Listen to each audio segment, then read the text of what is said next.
રાજકોટ જિલ્લાના ઉપલેટા શહેરમાં ઢાંકની ગારી વિસ્તારમાં ગોમટાના વોકડા તરીકે ઓળખાતા વોકડામાં આવેલા ઘોડાપૂરના કારણે આસપાસના ખેડૂતોના ખેતરોમાં પારાઓ અને જમીનો ધોવાઈ ચૂક્યા હોવાનું સામે આવ્યું છે।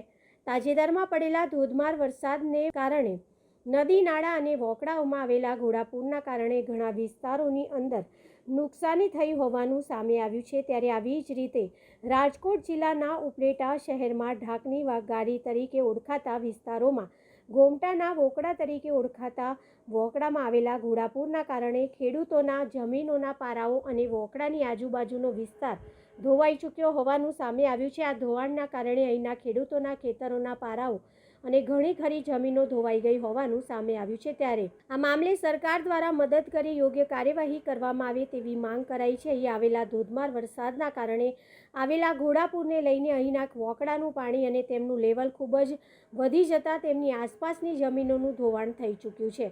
જ્યારે આ જ જમીન ધોવાણ થતાં ખેડૂતોની ઘણી ખરી જમીનો ધોવાઈ ચૂકી છે અને ખેડૂતોને વર્ષે ઘણી ખરી નુકસાન પણ વેઠવાનો વારો આવે છે। ત્યારે ધોવાણ થઈ જવાના કારણે ખેડૂતો દર વર્ષે અહીંયા લાખો રૂપિયાનો ખર્ચો કરી જમીનને પુનઃસ્થાપિત કરે છે, પરંતુ ઘોડાપૂરના કારણે આ જમીન પુનઃ ધોવાઈ જાય છે। અહીંના ખેડૂતોએ આ વોકડા પર પ્રોટેક્શન દિવાલ બનાવવાની માંગ કરી છે અને લોકોને થતા નુકસાન થાય છે તે અટકાવવા માટે સરકારને ખાસ વિનંતી કરી છે।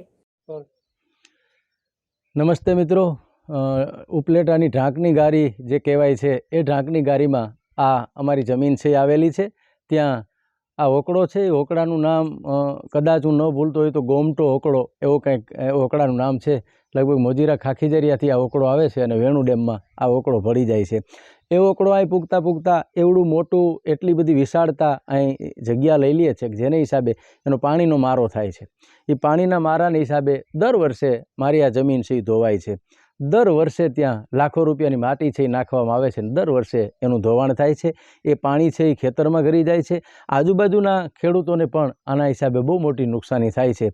એટલે એ નુકસાનીથી બચવા માટે ખેડૂત માટે આ તો પૈડા માથે પાટું જેવી વાત છે। એક બાજુ અખિલ બ્રહ્માંડનો માલિક છે, નાથ છે, એ રૂઠે છે અને જે વાયુ હોય એ બળી જાય છે અને અધૂરામ પૂરું વર્ષે 2-4 લાખ રૂપિયાની જે કંઈ માટી નાખવામાં આવી હોય છે એ માટી ધોવાઈ જાય છે, જમીન ધોવાઈ જાય છે।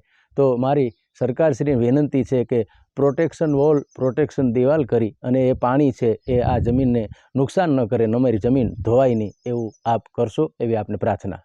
કેટલા ખેડૂતોને કેટલા વીઘા જમીન હશે આ વિસ્તારમાં? આમ તો ઘણી બધી જમીન આ વોકડાને કાંઠે આવેલી છે, પણ અમારી આ જમીન છે એ 50 વીઘા આ વોકડાનું પાણી અમને વધુ અસર કરે છે।